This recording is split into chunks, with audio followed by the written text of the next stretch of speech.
ओम शांति। बाप दादा ने अभी इस सीजन में मुरली चलाई थी और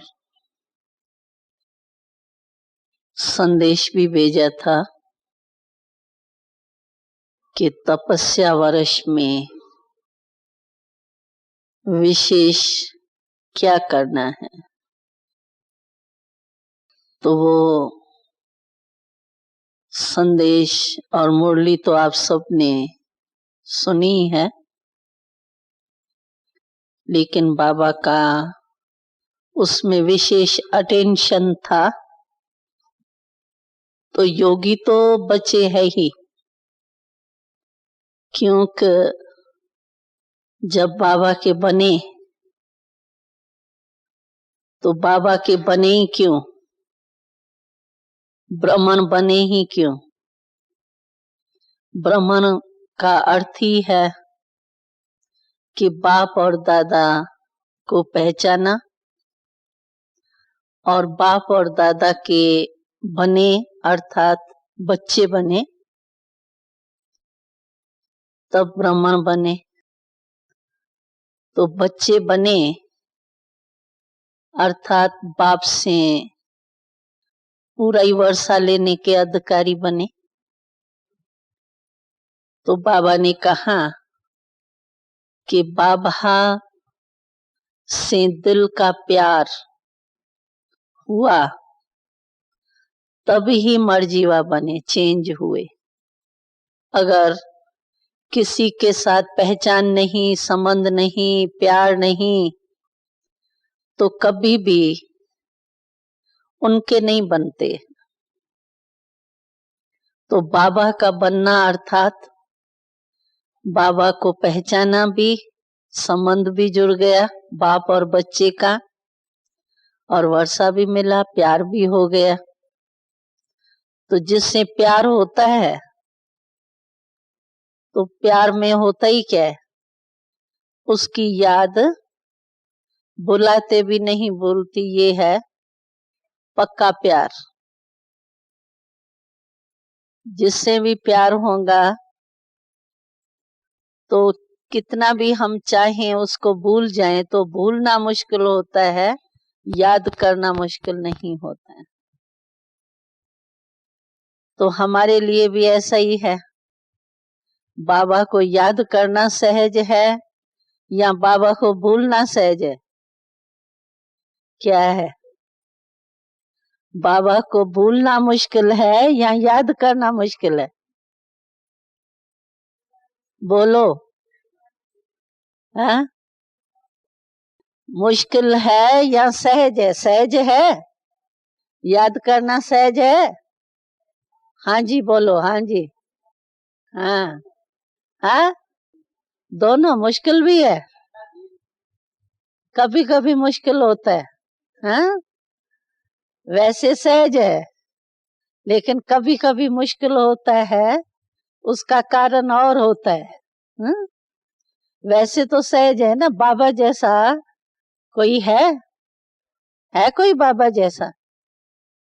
देख लिया, सारे कल्प में लक्ष्मी नारायण भी मिलेगा, राम सीता भी मिलेगा, और भी महात्माएं धर्मात्माएं सब देखेंगे, लेकिन बाबा जैसा सारे कल्प में देखा कोई?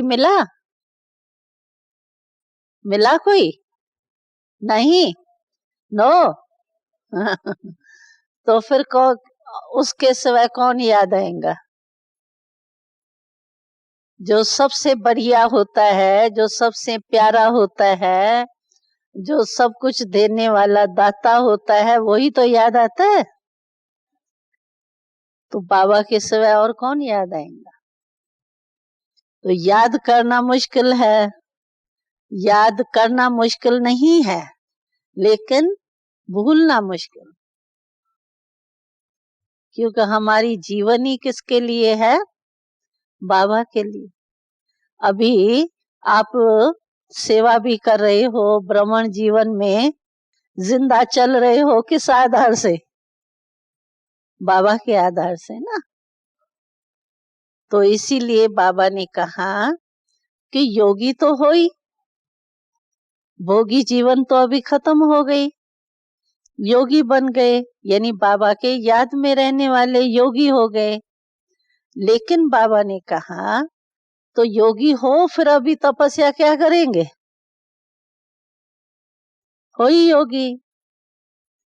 तो बाबा ने क्या कहा, तो तपस्या वर्ष में तुम बच्चों को योगी हो, लेकिन अभी प्रयोगी बनो।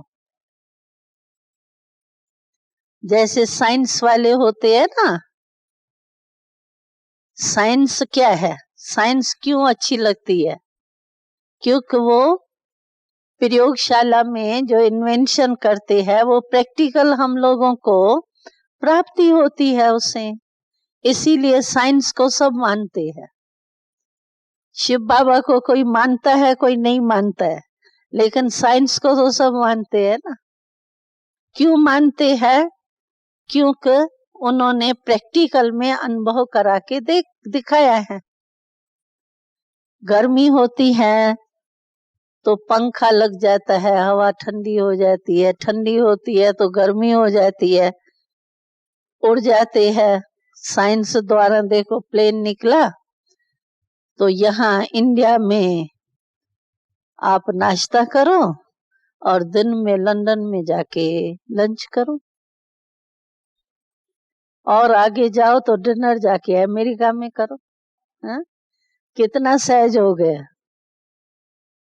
तो साइंस ने ये साधन दिया प्रैक्टिकल में, और अपने को भी फील होता है, अनुभव होता है साइंस के साधनों से प्राप्तियां, और दूसरों को विश्व में भी देखते हैं कि साइंस द्वारा काफी प्राप्तियां हुई हैं। दिन को रात, अभी देखो यहाँ अंधेरा हो जाए तो लाइट से जैसे दिन हो गया, और अगर अंधेरा चाहिए तो अंधेरा भी कर देते हैं। हा? तो इसीलिए साइंस का प्रयोग करके प्रैक्टिकल अनुभव कराया है साइंस ने, इसीलिए सभी साइंस को मानते हैं।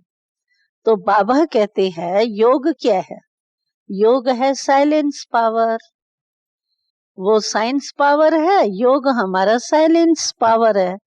तो साइलेंस पावर से भी जैसे साइंस ने अनुभव कराया है, वैसे तुम लोगों को अनुभव है प्रैक्टिकल में।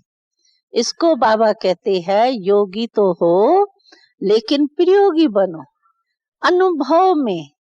मानो हम लोग कहते हैं योग से हमको क्या प्राप्ति होती है, तो हम लोग क्या वर्णन करते हैं, हम कहते हैं हमको बाबा से शक्तियां मिलती है, सुख मिलता है, आनंद मिलता है, प्रेम का सागर है तो प्रेम की अनुभूति होती है, कहते हैं ना हम। तो ये प्राप्तियां है ना, हिम्मत मिलती है, खुशी मिलती है, उमंग उत्साह बढ़ता है, ये सब प्राप्तियां है ना। अनुभव है आप सभी को, है अच्छी तरह से अनुभव है। हाँ हाँ तो बोलो। यस, हाँ यस। तो बाबा कहते हैं जो आप लोग कहते हो ना कि योग से हमको आनंद स्वरूप का अनुभव होता है, अभी इसके और अनुभव के डीपनेस में जाओ। हम मोटे रूप से तो कह देते हैं कि बाबा से शक्तियां मिलती है, लेकिन कौन सी शक्ति मिलती है, और एक एक शक्ति की अनुभूति क्या अलग अलग है। और फिर उस अनुभूति को मानो आप कहते हो हमको 8 शक्तियां है तो बहुत शक्तियां, लेकिन हमने 8 शक्तियां एक एग्जाम्पल के कारण 8 शक्तियां का चित्र बनाया है, और 8 शक्तियां सभी को याद भी है, दूसरी भूल भी जावे, लेकिन ये तो 8 शक्तियां तो भूलती नहीं है। तो 8 ही उठा लो।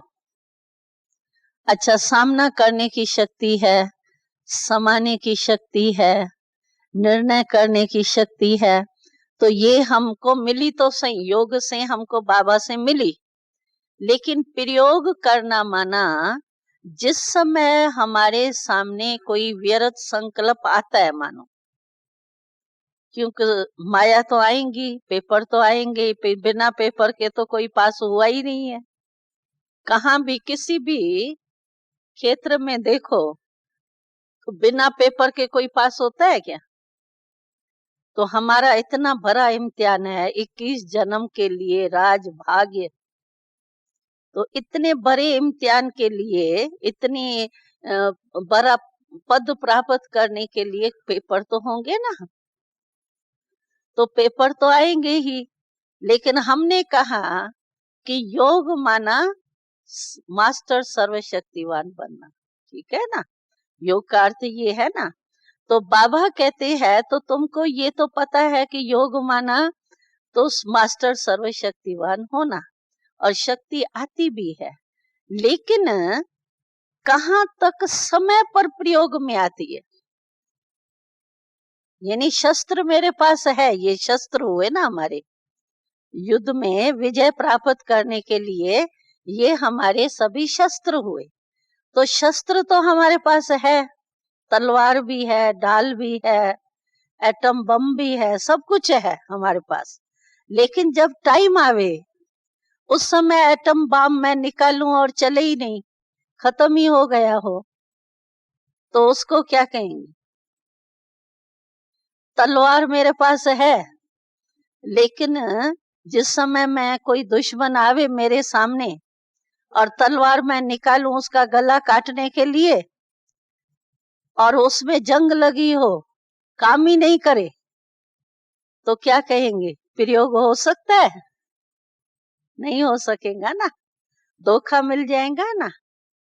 तो बाबा कहते हैं कि योग से आपको अनुभूति तो होती है कि बहुत शक्ति मिल रही, बहुत प्रेम आ रहा है, योग से ये हुआ, लेकिन वो आपका प्रयोग होता है, मानो प्रेम स्वरूप है। लेकिन कोई ऐसा समय आता है जिस समय कोई मेरे से प्रेम ठीक नहीं करता है। प्रेम करने वाले से प्रेम किया तो कोई बड़ी बात नहीं, वो तो दुनिया वाले भी करते। लेकिन कोई मुझे गाली दे रहा है, कोई मेरी इंसल्ट कर रहा है, और उस समय मुझे जो ये योग से शक्ति मिली, प्यार की, प्रेम के सागर, मास्टर प्रेम सागर की, उस समय मेरी प्रयोग में आती है कि उस समय मुझे थोड़ा आ जाता है, भाई 10 अक्षर उसने बोला, तो कहेंगे मैंने 10 नहीं बोला, 10 अक्षर तो मैं सुनती रही, लेकिन जब 11वां बोला ना तो एक मैंने भी बोल दिया, तो क्या हुआ? फेल हुए या पास हुए? है? बाबा ने बहुत हंसाया था। तो देखो, कोई कोई कहते हैं, कोई बीड़ी पीने वाला होता है, तो कोई एक पीता है सारे दिन में, और कोई तो एक से एक जगाता और पीता रहता है। लेकिन दोनों को कहेंगे क्या? बीड़ी पीने वाला, या कहेंगे ये एक पीने वाला है और ये 100 पीने वाला है? कहेंगे क्या? कहेंगे तो बीड़ी पीने वाले के लिस्ट में आ गए ना। इसी रीति से बाबा ने कहा कि प्रयोग करो, प्रैक्टिकल लाइफ में अनुभव करो कि जो मुझे योग से शक्तियां मिलती है, प्रेम के सागर से प्रेम मिला, और जब समय शस्त्र यूज करने का प्रेम का आवे, उस समय मेरे से प्रेम निकले ही नहीं और गुस्सा आ जावे, तो हमने प्रयोग क्या किया? प्रयोग किया नहीं हुआ। तो इसीलिए प्रयोगी का अर्थ है, बाबा कहते हैं इस तपस्या वर्ष में एक एक बाबा की जो योग से प्राप्तियां होती है ना, शक्तियां होती है, गुण होते हैं ना, बाबा से गुणों की भी तो प्राप्ति होती है, शक्तियों की भी तो प्राप्ति होती है। अभी उन एक एक को आप प्रयोग में लाओ, प्रैक्टिकल लाइफ में अनुभव करो, और ऐसे टाइम पर हमारा प्रयोग सफल होता भी है। वह मैं कहती हूँ नहीं, मैं तो बड़ी बहादुर हूँ, कोई दुश्मन आएगा तो मैं तो विजय प्राप्त कर लूंगी, और आवे छोटी सी बात और मैं वहां ही खत्म हो जाऊं, तो वो तो धोखा मिल जाएगा। इसीलिए बाबा कहते हैं ये तपस्या वर्ष में आप एक एक गुण का प्रयोग करो। एक तो जिस समय योग में बैठते हैं उस समय हमको अनुभव होता है, मानो आज मैं प्रेम के सागर, मास्टर मैं प्रेम सागर हूं। तो प्रेम की अनुभूति जिस समय हम बैठते हैं, आज प्रेम की अनुभूति करने में चाहती हूँ, तो जिस समय बैठती हूँ उस समय सचमुच मुझे बस बाबा का प्रेम स्वरूप और मैं भी प्रेम स्वरूप हूँ, और प्रेम के सागर से मुझे प्रेम मिल रहा है, और इतना मैं उस प्रेम में भरपूर हो जाऊं जो सारा दिन चलते फिरते भी मेरी वही प्रेम, मास्टर प्रेम सागर की स्थिति रहे। कोई सामने हमारे बात भी आवे तो मैं उसी ही प्रेम, मास्टर प्रेम सागर की स्थिति में स्थित रहूं, नीचे नहीं आऊं। तो इसको कहा जाता है प्रयोग। तो ये हमको तपस्या वर्ष में करना पड़ेगा। कोई भी लक्ष्य रखो, यानी 4 रीति से आप लक्ष्य रखो। मानो आनंद स्वरूप का आज आपको अनुभव करना है, तो बाबा ने भी कहा था, तो आनंद स्वरूप हूं मैं। उसमें एक तो स्मृतियां बाबा ने एक मुरली खास चलाई है कि हमको स्मृतियां क्या क्या बाबा ने आके दिलाई है। पूरी मुरली है, 5 शब्दों के ऊपर बाबा ने स्मृतियां सुनाई। नाम, रूप, देश और क्या सुनाया था, हाँ, गुण और कर्तव्य। तो हमारे नाम कितने बाबा ने दिए हैं, ये स्मृतियां रखो। टाइटल बाबा ने आनंद स्वरूप के हिसाब से बाबा के टाइटल क्या है, मानो बाबा कहते हैं आनंद स्वरूप में मैं आज स्थित होती हूँ, प्रयोग करती हूँ।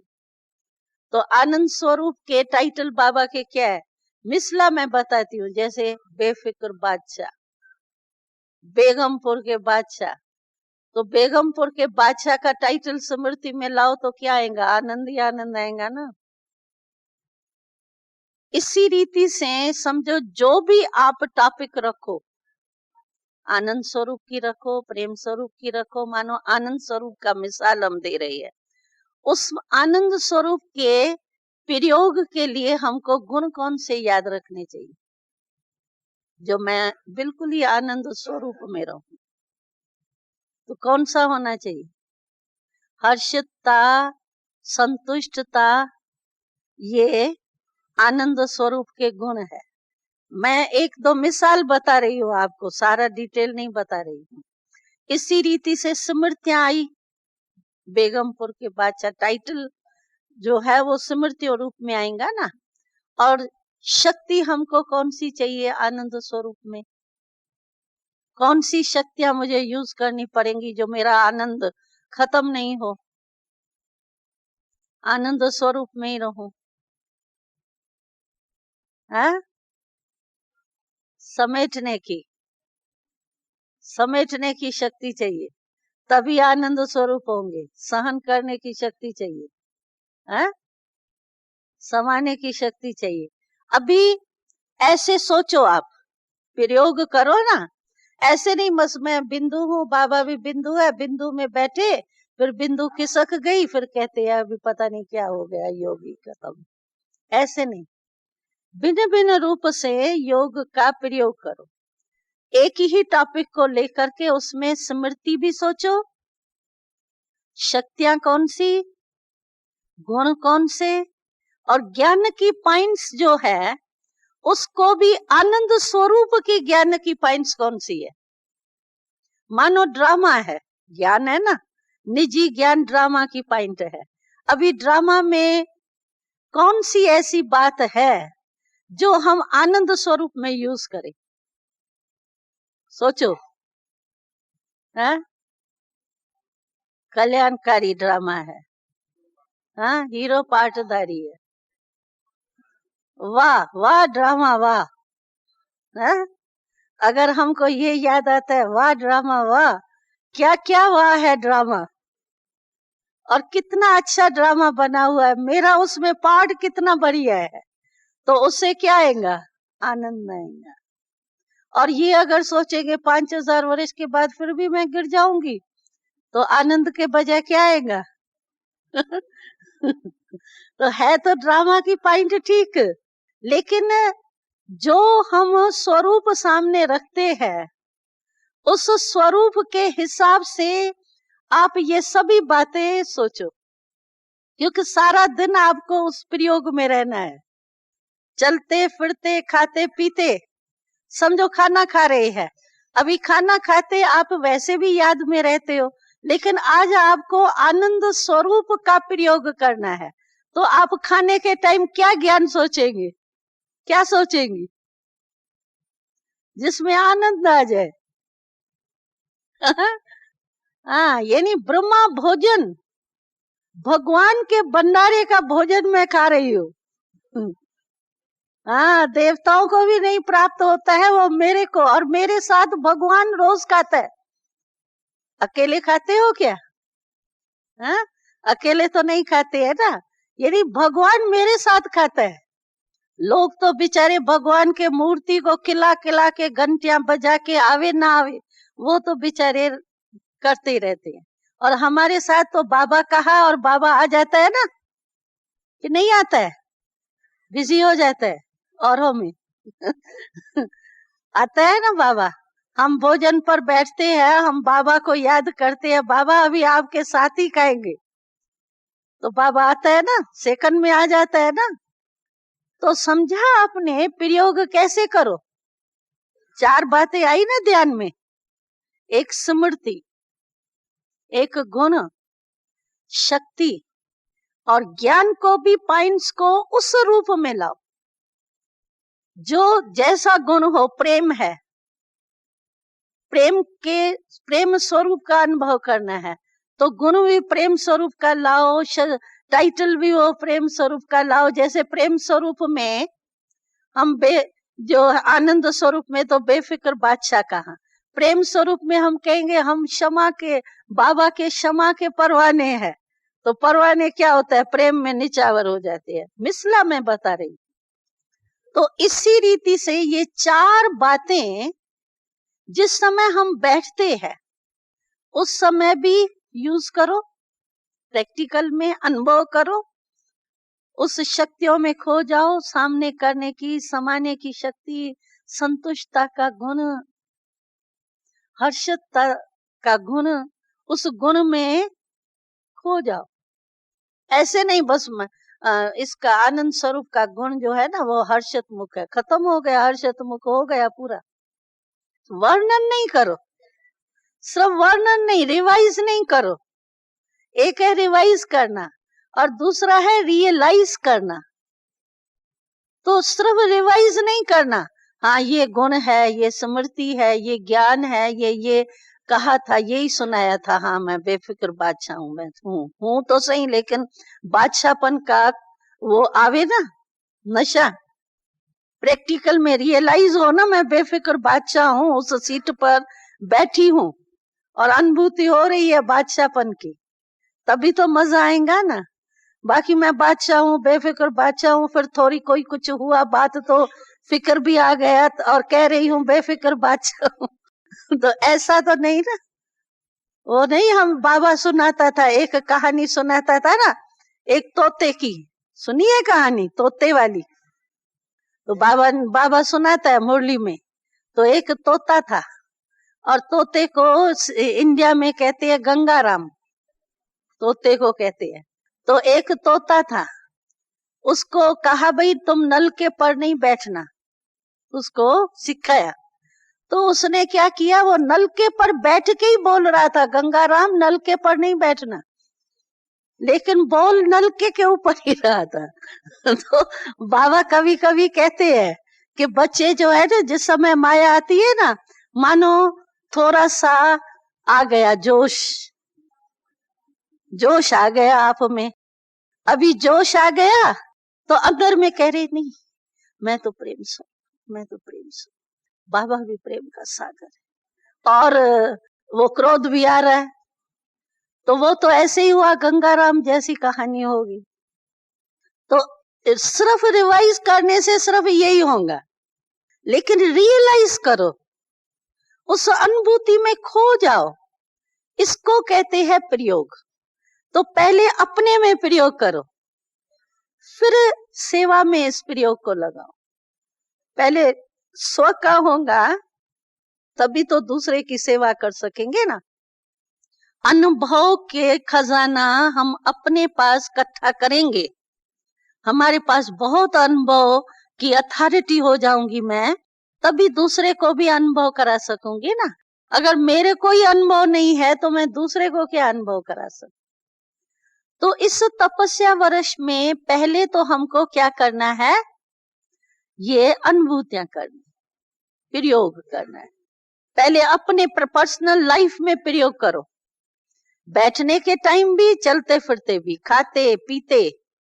अच्छा प्रयोग है, मानो मैं कहती हूँ बस मैंने आज लक्ष्य रखा है आनंद स्वरूप, चल फिर रही हूँ, काम काज कर रही हूँ, ट्रैफिक कंट्रोल का टाइम हुआ, तो बिल्कुल ही प्रयोग करो, प्रैक्टिकल में चेक करो, तो सचमुच मेरी बुद्धि और सब तरफ से निकल के सेकंड में वो आनंद स्वरूप के अनुभूति में चली गई कि युद्ध करते करते 3 मिनट पूरा हो गया, कहा चलो ट्रैफिक कंट्रोल पूरा हो गया, अपने को टिकाने में ही 3 मिनट पूरे हो गए। ऐसे तो नहीं। तो माना योगी हो, लेकिन उस एक एक प्राप्ति के अनुभूति नहीं है। अनुभव एक सबसे बड़ी अथॉरिटी है। आप देखेंगे जो भी भाषण करते हैं या जो भी बोलते हैं, अच्छा हमारी बड़ी दादियां हैं, बोलते तो शब्द वही बाबा वाले ही है, सभी वही बोलते हैं, अपने शब्द तो है ही नहीं, एक ही डिक्शनरी है हमारी ब्राह्मणों की, वही शब्द दादियां भी बोलती है, वही शब्द हम लोग सभी बोलते हैं, लेकिन उन्हों के बोल में अथॉरिटी है, अथॉरिटी फील होती है ना, अथॉरिटी से बोलते हैं इसलिए दिल में लग जाता है जो वो बोलते हैं। और वो कोई और जो बोलते हैं वो कहते बोला तो सही लेकिन दिल में नहीं लगा, और इसने तो 2 शब्द बोले दादी ने, मेरे दिल में लग गया। यहाँ बाबा का ही देखो, बाबा के 2 शब्द जो है वो सारा साल मदद देता है।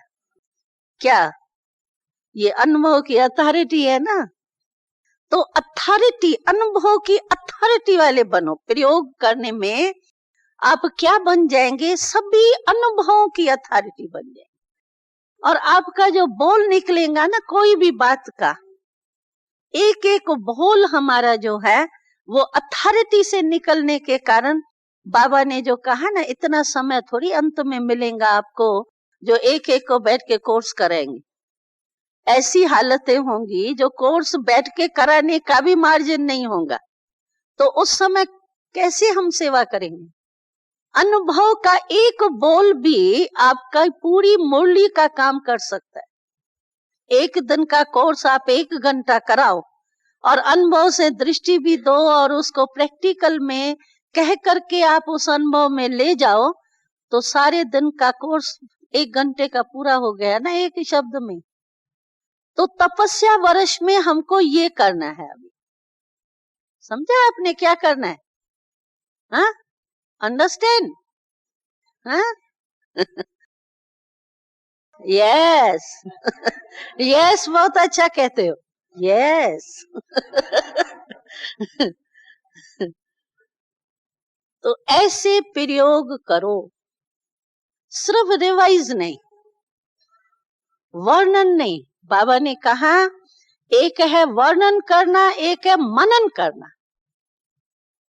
तो वर्णन करने से थोड़े टाइम के लिए तो खुशी होगी, आनंद होगा, लेकिन मनन करने से, जैसे खाना है, खाना हम लोग जब खाते हैं तो जब तक जीभ पर है तब तक तो हमको खट्टे मीठे की टेस्ट आती है, ठीक है ना, अंदर चला गया खट्टा मीठा सब मिक्स हो गया। लेकिन अगर हजम हो जाता है खाना तो ब्लड बन जाता है तभी ताकत हमारे को आती है ना। अगर मानो मेरा ब्लड बना ही नहीं और सिर्फ मुझे खट्टा मीठा बहुत अच्छा लगा, तो वो क्या होगा, टेम्पररी टाइम। रस तो आया, खट्टा मीठा बड़ा अच्छा लगा, लेकिन ब्लड नहीं बना तो ताकत तो नहीं आएंगी ना। हमेशा के लिए ताकत नहीं, खाने का लाभ नहीं हुआ, सिर्फ टेस्ट हुआ 2 घड़ी की। तो वर्णन करने में क्या हो, रस तो आया, खट्टा मीठा बड़ा अच्छा लगा, लेकिन ब्लड नहीं बना तो ताकत तो नहीं आएंगी ना। हमेशा के लिए ताकत नहीं, खाने का लाभ नहीं हुआ, सिर्फ टेस्ट हुआ 2 घड़ी की। तो वर्णन करने में क्या होता है कि हमको अच्छा तो लगता है, समझो मुरली रिपीट की, रिवाइज किया, तो अच्छा तो लगता है, बाबा ने ये कहा आज, ये कहा आज, ये कहा, अच्छा तो लगता है, लेकिन परमानेंट नहीं होगा। 1 घंटे के बाद कहेंगे मुरली तो बड़ी अच्छी थी, लेकिन याद एक ही पॉइंट है, थी तो 3 पेज, लेकिन पॉइंट एक ही याद है। तो रिवाइज सिर्फ किया ना, तो रिवाइज करने में अच्छा लगता है, लेकिन जब रियलाइज कर देते हैं कोई भी बात का, तो वो हमारा अनुभव हो जाता है, पर्सनल अनुभव हो जाता है। और जब पर्सनल अनुभव की बात होती है, वो कभी भी भूलती नहीं। आप देखो अपने बचपन की, जब आपने होश संभाला होगा 6 साल 7 साल में, जिस समय में भी 4 साल में होश संभाला हो, लेकिन आपकी जो पर्सनल अनुभव की बात होगी ना, कोई धक्का खाया होगा, कुछ चीज मिली होगी बढ़िया, जो अनुभव की चीज होंगी ना, वो आपको कभी भी बचपन की इतने साल की बात भी भूलेंगी नहीं। सुनी हुई बात, वर्णन की हुई बात भूल जाएंगी, लेकिन अनुभव की हुई बात कभी भी नहीं भूलेंगे। इसी रीति से ये जो भी ज्ञान हम सुनते हैं, उसको प्रयोग करना माना अनुभवी बनना, अनुभव के अथॉरिटी को बढ़ाना। तो ये आप एक एक बात को सामने लाओ, चाहे ज्ञान के रीति से, चाहे शक्ति के रूप से, चाहे गुण के रूप से, चाहे स्मृति के रूप, जो भी लाओ, लेकिन उसका अनुभव करो और प्रैक्टिकल। अभी पहले ये अपना करो, पीछे फिर दूसरे के ऊपर भी करके देखो। मानो मैं आनंद स्वरूप हूं और कोई आनंद स्वरूप नहीं है, बेचारा घबराया हुआ है, थोड़ा सा मूंझा उलझन में है, तो अगर मैं आनंद स्वरूप की अनुभूति में होंगी, तो क्या मैं दूसरे को भी जो मूंझा हुआ है उसको भी आनंद स्वरूप बना सकती हूँ? ये प्रयोग करे। जैसे साइंस जो है वो दर्द है, मानो अभी गोली को तो दर्द नहीं होता है ना, लेकिन गोली खाने से दर्द दूसरे का मिट गया। तो साइंस के साधन में इतनी ताकत है, जो गोली खुद दर्द वाली नहीं है, लेकिन दूसरे के दर्द को खत्म कर सकती है। तो हमारे में जो साइलेंस की शक्ति है, आनंद की, प्रेम की, सुख की, शांति की, तो क्या मैं पहले अपने पर्सनल यूज में, प्रयोग में लाऊं और फिर इतना शक्तियों को बढ़ाऊं अपने में, जो मैं दूसरे को भी ये आनंद दे सकती हूँ। मनसा सेवा से, शुद्ध संकल्प से, शुभ भावना से, शुभ कामना से, जो बाबा कहते हैं मनसा सेवा करो, तो मैं दूसरे की सेवा कर सकती हूँ। मानो वो परेशान है और मैं उसको सुख के झूले में झुला लूं। साइंस तो करती है ना ऐसे मनोरंजन, टेम्पररी मनोरंजन, दुख को बुला तो देते हैं ना। गोली खाओ तो सिर दर्द, पेट दर्द, चलो एक दिन के लिए चला जावे, दूसरे दिन फिर आ जावे, लेकिन उस समय तो चला जाता है ना। है ना साइंस में शक्ति, मिटा देते हैं ना। तो साइलेंस की शक्ति में क्या नहीं हो सकता है। बाबा तो कहते 5 तत्वों को भी तुमको तमोगुणी से सतोगुणी बनाना है। चलो वो तत्वों की तो बात ही छोड़ो, पीछे पहले अपने को करे, आत्माओं को पूरा करे, तभी फिर 5 तत्वों तक जाएंगे। तो इतनी सेवा हमको करनी है। 5 तत्वों को कोर्स तो नहीं बैठ के करेंगे, मुख से तो नहीं सुनाएंगे उसको, तो उनको कैसे बदलेंगे?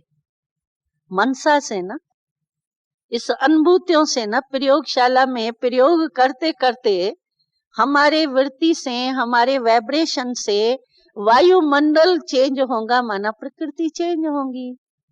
लेकिन वायुमंडल भी कब बनेगा? जब हमारी वृत्ति इतनी पावरफुल होगी ना, वृत्ति से वायुमंडल बनता है। अभी यहाँ मधुबन में आप आते हो, क्यों सहज योग लगता है? क्यों दुनिया भूल जाती है? हो तो वही बाबा के बच्चे। क्यों? कि यहाँ वायुमंडल है। क्यों वायुमंडल बना? क्योंकि सभी की वृत्ति बस बाबा और परई, और कोई बात ही नहीं। वृत्ति बदल गई ना। वृत्ति में सारा दिन क्या रहता है? योग करना है, क्लास करना है, जितना समय मिले कमाई करनी है, यही वृत्ति है ना। तो जो सभी की एक की वृत्ति ये रह जाती है, उसी वृत्ति से वायुमंडल बन जाता है, और वायुमंडल के प्रभाव में हमको सहज अनुभव होता है। और क्या होता है? बाबा ब्रह्मा की हुई तपस्या क्या वायुमंडल है? क्योंकि बाबा की वृत्ति हमेशा न्यारी और प्यारी ब्रह्मा बाबा की रही।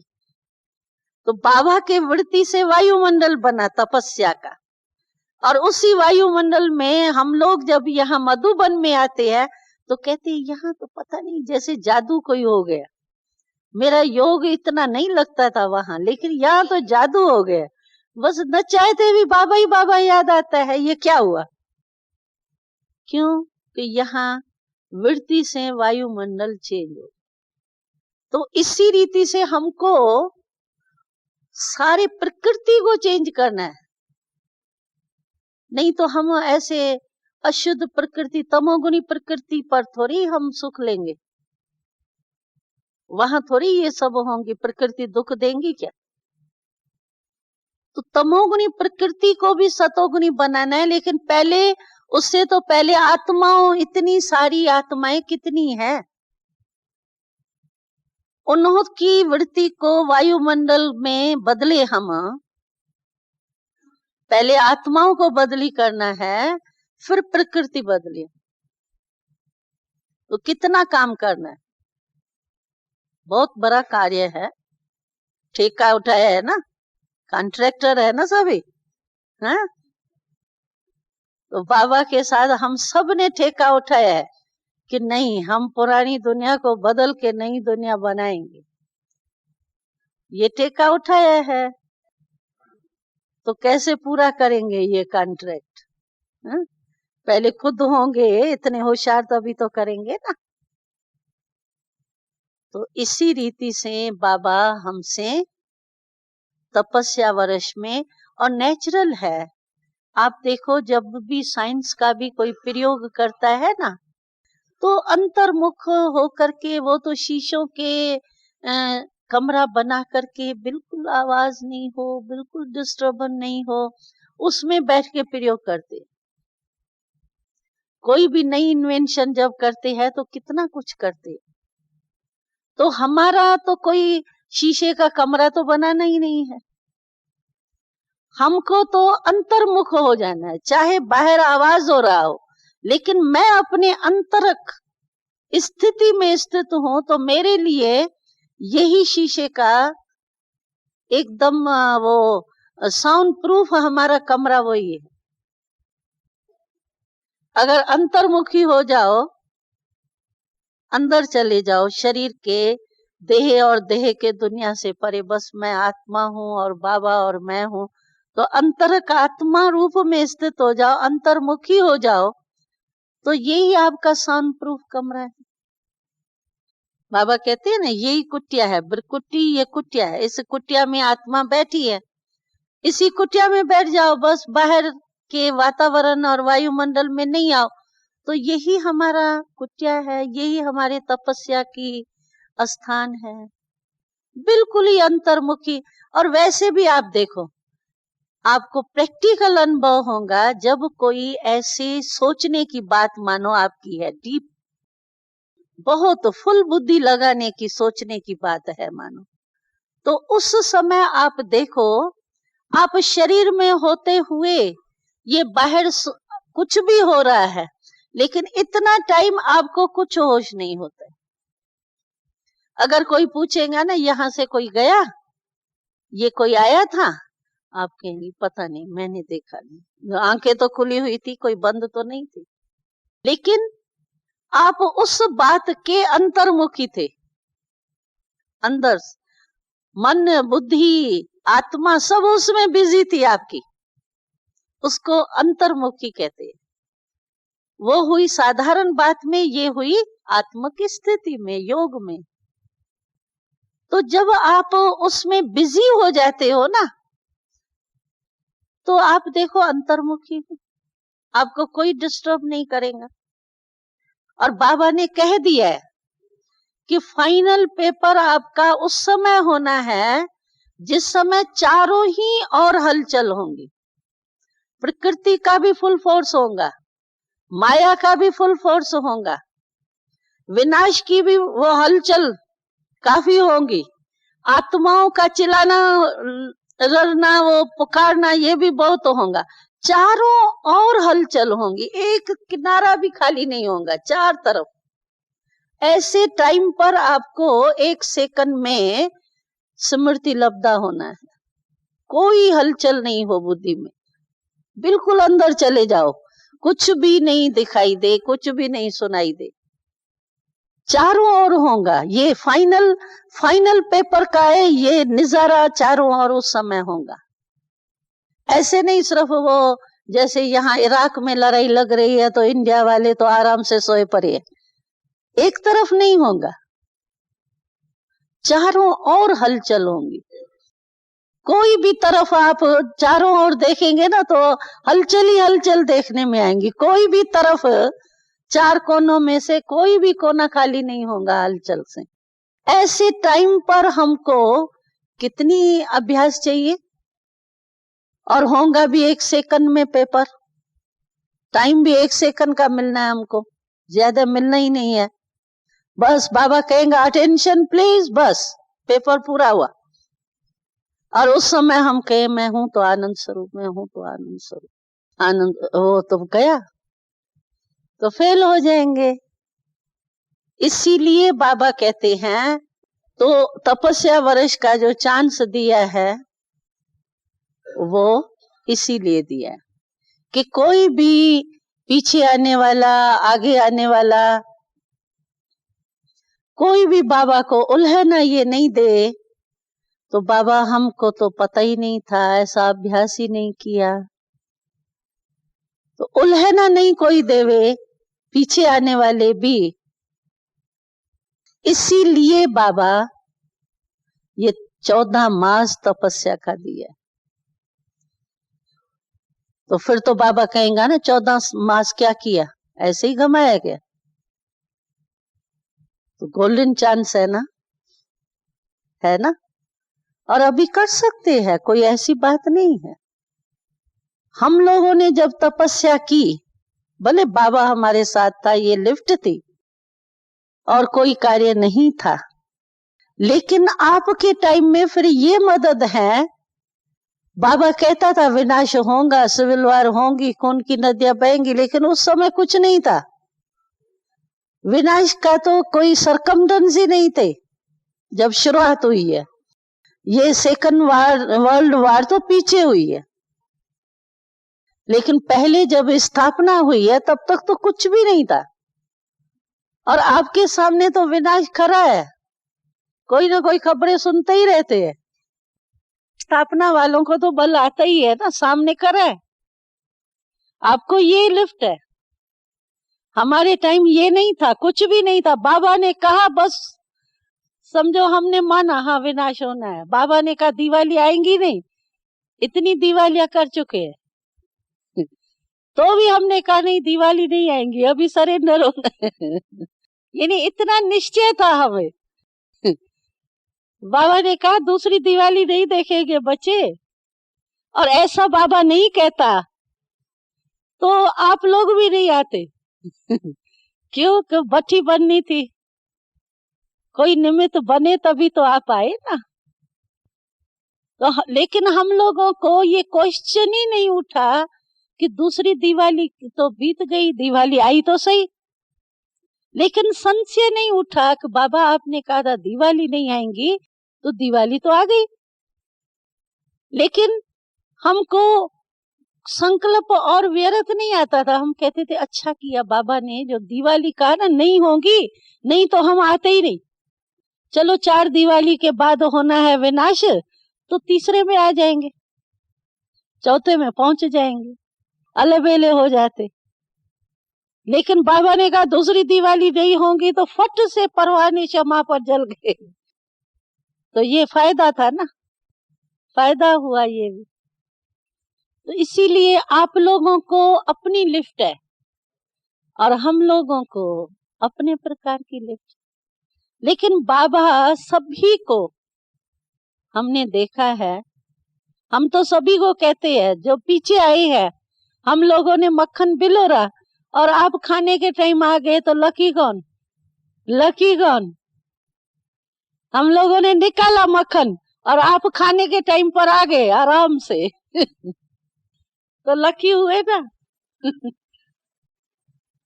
इसीलिए आपको भी कमी नहीं और हमको भी कमी नहीं, क्योंकि हमको बाबा साकार में मिला।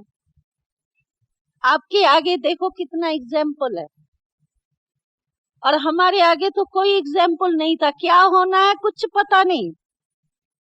अभी तो पता है कि सरेंडर होंगे, सेंटर संभालेंगे, जिज्ञासु मिलेंगे, ये होगा, सेवा होगी। अभी तो बहुत क्लियर है। उन दिनों में तो कुछ पता ही नहीं था होना क्या है। 1 साल रहना है यहाँ या जीवन भर रहना है, ये तो कोई क्वेश्चन ही नहीं था। लाइफ है, कोई ब्रह्म लाइफ है, ये भी पता नहीं था। और जो बाबा ने कहा वो अच्छा, बहुत अच्छा, बहुत चल पड़े बस तो देखो आपके आगे ये सहज है, एग्जाम्पल है आपके आगे, सारा क्लियर रास्ता है आपको, तो फायदा है ना आपको है फायदा? हाँ लकी अच्छा, तो क्लियर हुआ प्रयोग? हाँ क्लियर, यस। अच्छा अभी करो, तपस्या करो